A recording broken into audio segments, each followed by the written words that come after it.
In this video, we're going to be talking about that major upcoming snowstorm, as well as another one potentially after it that we need to talk about today. Real quickly, let's talk about my consulting company, Prestige Weather. We're closing out an amazing year with so many happy customers. If you're looking for more than the generic hourly or daily forecast that can be so frustrating and very broad, look no further than Prestige Weather. We help out individuals and businesses alike.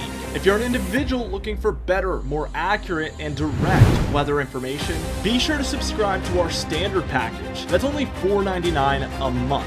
You get early access to direct weather, seasonal, and monthly forecasts, also weekly one-on-one calls with us talking about the weather, and regional forecasts cater to your area. If you're a business, organization, or event manager, be sure to email us at prestigeweather@gmail.com or use the sign-up sheet on our website business section. We would love to work with you. We've been helping out so many businesses, organizations, and events just like yours plan for the weather ahead. We offer consulting calls, texts, and emails catered to your exact location of need. We will be on standby during your job or event and give you updates from start to finish. We also offer long range, medium range, and short range forecasts. We can help with rainfall and snowfall forecasts, plus the timing of onset and ending, which is so important. We pride ourselves on being highly flexible, and we're always willing to deliver on your specific needs. Put a meteorologist in your pocket so you no longer have to guess what the weather will do. Anyway, before we dive into things, I did a lengthy breakdown on all models that I have access to, and I mean every single model that I have access to, the snowfall totals from all of them for these upcoming snowstorms on the Direct Weather 2.0 channel. That link is going to be in the description down below at the very top, where you can check it out today. It's about 20 minutes long, so there's a big breakdown for all of those models there. We're going to be breaking down our typical stuff here today and really diving into this storm. So unless you really want to know that bonus information, this will be plenty for you today. So it's not completely necessary, but if you just want the extra, you can head over there. Let's dive into it. As we take a look here, I mean, we have a pretty interesting situation with the jet stream. It is bouncing around all over the place. We have a miniature trough in the east, and what I mean by that is pretty marginally cold air here set up over the east coast. Nothing too severe is what I would say. It is colder than normal, and it is colder than most of what we saw in December, so it is an improvement, but it's not severe by any means. We are expecting severe, and we're going to talk about that today.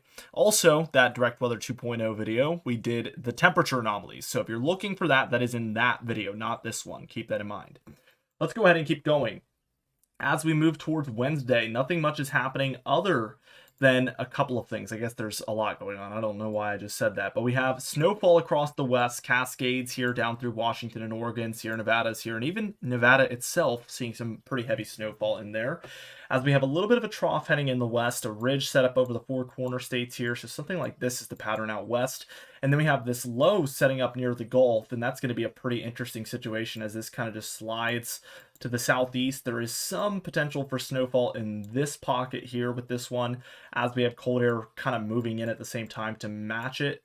So we'll see what happens with this over time. I mean, the European model, we have some snow showers there for the Smoky Mountains. This would be very light in nature, nothing too severe at all. I just want to note that this is not expected to be any sort of major accumulating snowfall event. This would be very minor in nature, but that's going to happen sometime between the 3rd and 4th if it does bring impacts such as that. And I mean, these impacts even extend well into the mid-Atlantic here, as you can see, Virginia, West Virginia, Maryland, and Pennsylvania seeing some flakes flying because of the system.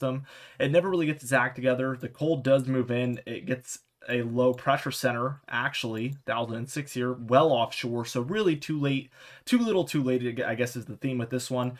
We have some cold air in this area, but the storm is just not close enough to really bring any impacts. Now remember, we had a trough near the west coast and a ridge over the four corner states. Now we have a little bit of a ridge building for the west coast and a trough over the four corner states. So this is moving quickly, guys. This is a quick moving pattern, very transitional. That was the theme a couple of days ago when I made a video, and that is the theme still today, of course. And look, along this southern jet, we have storms moving in, and that's the main factor here. And then we're going to see the cold air moving in to meet with it. I know there's a lot of lines on screen, but bear with me here. We're going to really break this down.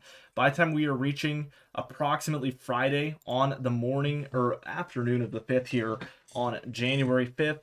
We could see 1,003 millibar low pressure center developing somewhere between the coasts of Louisiana and Texas.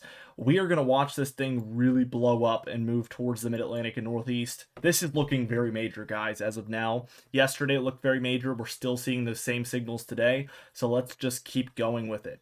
It has cold air right above it, and it kind of stays right with the cold air, okay? It doesn't outpace it. That's huge, because if it moved past the cold air, we're going to see a rainstorm, okay? It has to patiently wait for that cold air to meet up with it, and that's when we get these major snowfall events like we're seeing here. Starting out with some ice in the Smoky Mountains and some central areas of North Carolina and Virginia with snowfall for some of those mountainous areas. Also, we don't want to ignore the west. We do have some pretty heavy snowfall going on for the northwest simultaneously. But I do want to zoom into the east now. We have that situation out there. We'll break it down in a second. This is an outdated run, so we got to actually backtrack here. Here we go. So as we move on, we can see that this is a 993 millibar low pressure center near the Outer Banks of North Carolina.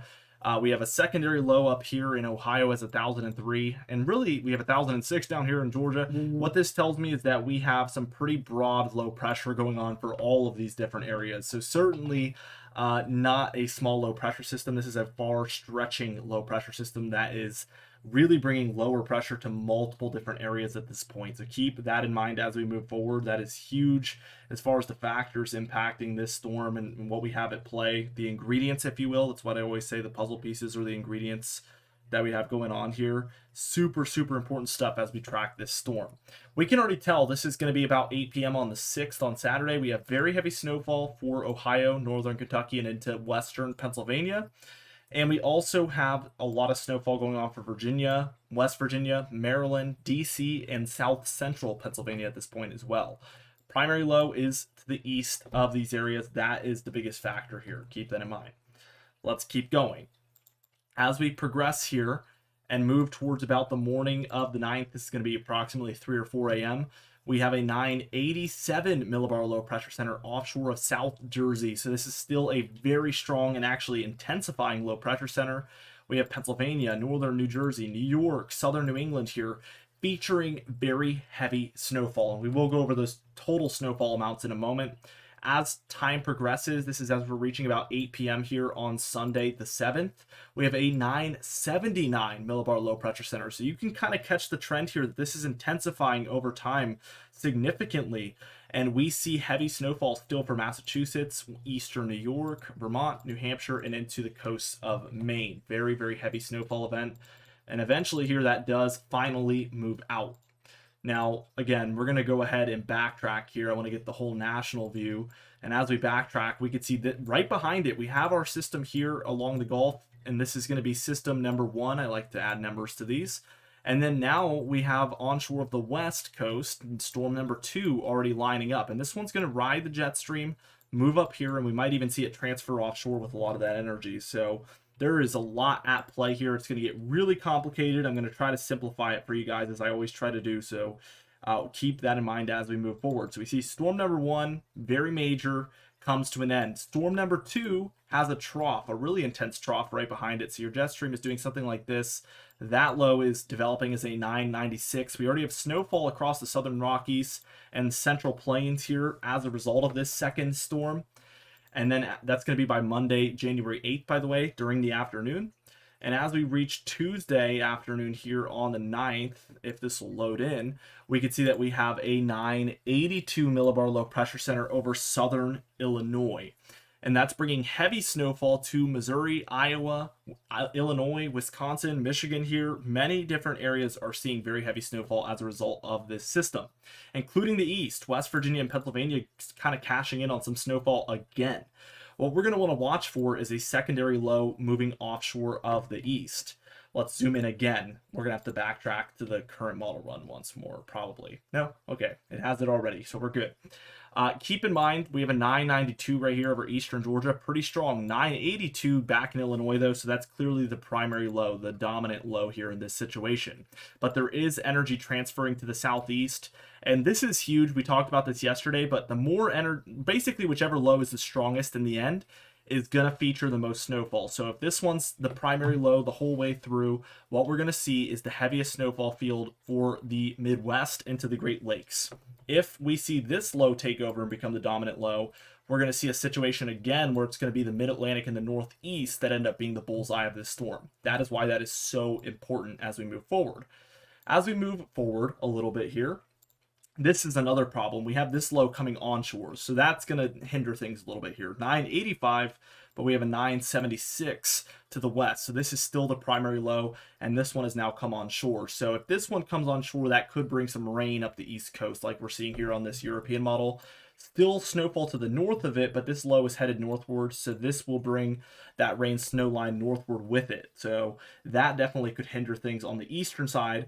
And as of right now, this appears to remain the primary low over Indiana and Ohio. So that's going to be hugely detrimental to this storm. We still have a lot of time to go before we end up seeing this one. We have a whole storm before it too.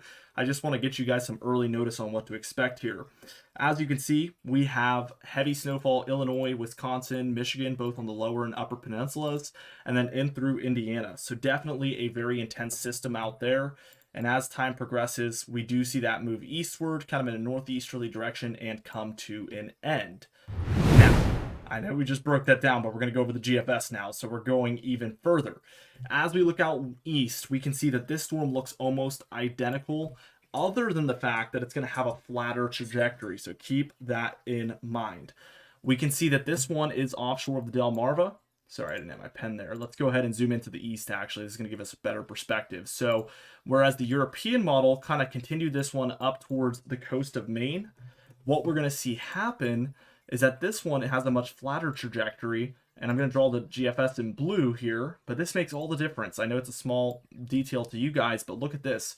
When you have this storm sliding offshore like that, as opposed to the black line, it means everything to these areas, and the blue line would basically mean no snowfall for northern New England in the Adirondack Mountains from this one.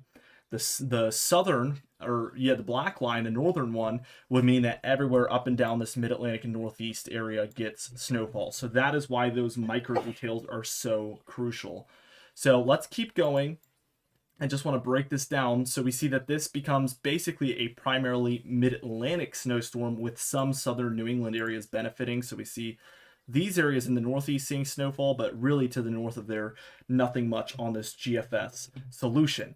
As we keep going, we see storm number 2 move in. Very heavy snowfall for that Midwest and Great Lakes area. This is the primary low on this model as well. So a 976 here over the Great Lakes, 992 for the Mid-Atlantic and Southeast. So really we get that basically inland cutter look for the Great Lakes, Ohio Valley, and Midwest here as well on this GFS model. Now, I'm going to zoom out here because we get a little bit of an extended range here in the GFS, and we're going to take full advantage. We get more snowstorms down the road. This is the 12th. We get another Great Lakes and Midwest snowstorm here, as you can see, with a major trough right behind it. So this seems to be the theme here moving forward, perhaps. Some East Coast implications, as you can see, for the mountainous east. Along the Appalachian Mountain Range, we get some higher elevation snowfall. As we keep going, we get another storm, pretty similar, not as intense, but definitely a storm nevertheless. And certainly that would be an impactful one. And the jet stream here diving southward towards the east, this would be extremely cold temperatures, which is what we saw in that Direct Weather 2.0 video, like I mentioned. So if you check that out, we're looking at very deep cold later on down the road, and that's what we took a look at there. As we reach the end of the model run, we keep the cold, snow slows down a little bit, although keep in mind anything past 240 hours can really change a lot. So we can see more snow in that range than what this is showing. It really can go in any direction. So we're going to continue to track it with you guys, but nothing is set in stone at all. The total precipitation here, the Northwest is very active, as well as the entirety of the East. I mean, you can really tell that the flow is something like this in the East. We have some of it going like this as well. So that is the flow in the East. And we have a couple of these systems starting out in the Northwest and moving through the nation into this eastern region. So that is the theme here over the next 10 days. Total snowfall looking very intense across the nation. Out west, obviously, they get their share, as they always do. As you can see, for the plains, upper Midwest, and Great Lakes, we also have very heavy snowfall with that second storm. Take it with a grain of salt, as that one is further out than the rest of them. That's the furthest out snowstorm, really, that we see here. And then as we move on, and we're going to zoom in here, I want to just take this all the way through. There we go. So we get heavy snowfall here in the east, as you can see. And that's pretty certain here if we see a solution like what the European model showed. Anywhere in the grays is a dusting, if anything. Blues are 2 to 6 inches, purples are 6 to 10, pinks are 10 to 20, and then your pastel blue there are going to be 20 inches plus, which we see plenty of that for West Virginia, Pennsylvania, New York, New England, and the rest of northern New England as well. We have scattered about 20-inch plus amounts across both storms, which is absolutely insane snowfall totals, especially when we just went through a snowless December. So very stark difference between December and now January here. Can't iterate that enough. I mean, this is a severe turn of events, really. Now, keep in mind, we still have multiple days to go before this system, and I do anticipate potential changes here from these models on what they're expecting from this storm, especially the location. Now, the primary snow field is obviously in this circle here. This could move southeast, north, or west. It could move slightly. It could move pretty substantially over the course of multiple runs. A lot of shifts can happen, and we're going to be watching for those over the coming days. So nothing is for sure yet. We need to continue to track it. So tune in with us daily as we do upload every single day. And also, by the way, I mean, with Prestige Weather, like you saw in the promo in the beginning of the video, we are doing consulting for businesses, and there is no better time than right now as we anticipate a major snowstorm and potentially 2 on the way. So be sure to shoot us an email if you are interested in having those services. We've helped out so many companies and organizations, and it's just been a really fun experience for everybody involved. And really the customer satisfaction has been great to see. Really, we've created a lot of good business relationships with our clients, and it's been a whole lot of fun doing it. So be sure to shoot us an email and let's see if we can work together. I would love to do that. Be sure to subscribe. Be sure to hit that bell icon for daily notifications when we upload so you never miss one. Also, like the video if you did enjoy it. Leave a comment down below, and I'll see you guys in the next video.